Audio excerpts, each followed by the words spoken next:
Okay, next question. Bante, you were saying how to arouse the joy in our meditation by doing the recollection of the Buddha, the Dhamma, Sangha. When should I do it? Is it in the beginning of the meditation or when the mind can't focus well or when the mind is dull?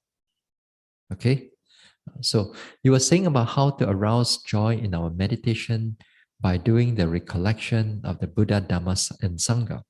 We've been talking about that since yesterday and a little bit day before.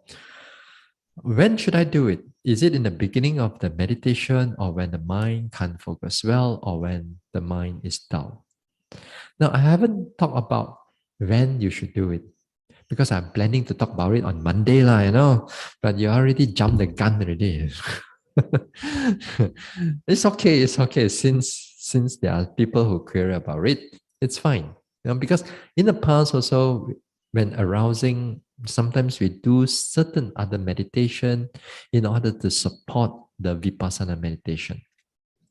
So when you do it, uh, there is a way, there is a number of ways what we can do when using something to support the vipassana meditation. Now, let's say you are doing metta or the Buddha Nusati, Dhamma Nusati, or Sangha Nusati, the recollection of the Buddha, Dhamma, Sangha.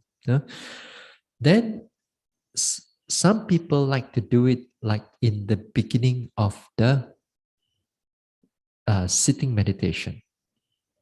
They like to do it in a sitting meditation. For example, they like to do it, if you do it at home, every sitting that you do, it's fine, but not during in the retreat session. During in the retreat session, you should not do it every time you start off with the sitting meditation. Your job is to make sure that you tie your mindfulness that you develop from your walking, you tie it down to the sitting. That means you mindfully, you take it down. Don't go and switch the car and everything into a may I be well and happy. May I be free from all suffering. You switch car already, switch vehicle already. So you make sure that you still sit in the same car. From a walking, then you go into the sitting. Vipassana. Both of them are still doing vipassana. If your mind is clear, then make sure that you don't bring all the metta, Buddha, the Dhamma, and Sangha, and then come and kacau your whole, disturb all your meditation. So make sure that during this time, you don't do that. When can you do it? Like in the retreat time. In the retreat time, perhaps like in the early morning. Perhaps when you wake up, things are not clear yet. Bong bong, still not very clear. Then you start with something. Sometimes you know that after a few days, you're still sleepy in the morning. Might as well do something else. So start off with a bit of metta. Sometimes, for example, for me, in the early morning, sometimes I start off with a bit of metta first. A bit of metta, like do it for half an hour. Then once the mindfulness starts to pick up and then switch over to rising, falling, sitting, touching, and so on. Then the mind is clear. For another half an hour, then get up for whatever that you need to do. So that it can be helpful. Sometimes some yogis out of due to their nature of their faith, due to the nature of the faith, they like to start off with Buddha Nusati. They start off with Buddha Nusati, perhaps they start off with Arahang, Arahang, Arahang, Arahang. Like yesterday, what I said is that you need to know its meaning of the Arahang. If not, you are just a parrot and you just feel good about the words only. So you don't even know what is going on, the understanding of the word Arahang.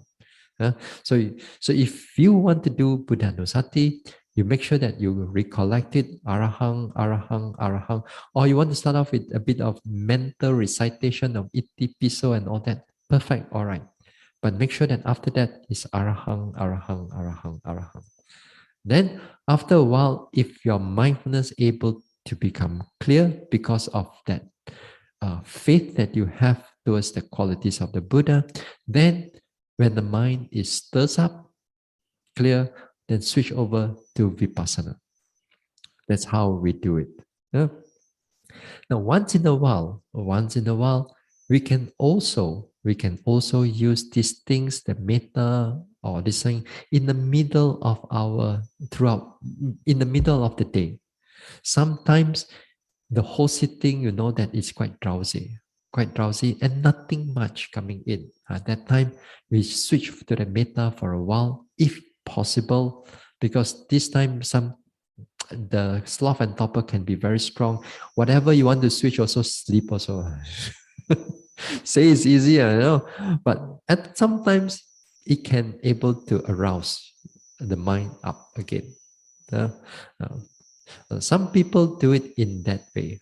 We're going to talk about that also a little bit more on Monday. I haven't finished with the types of recollection, but also we're going to look into it, how to do it. We're going to see into that. All right.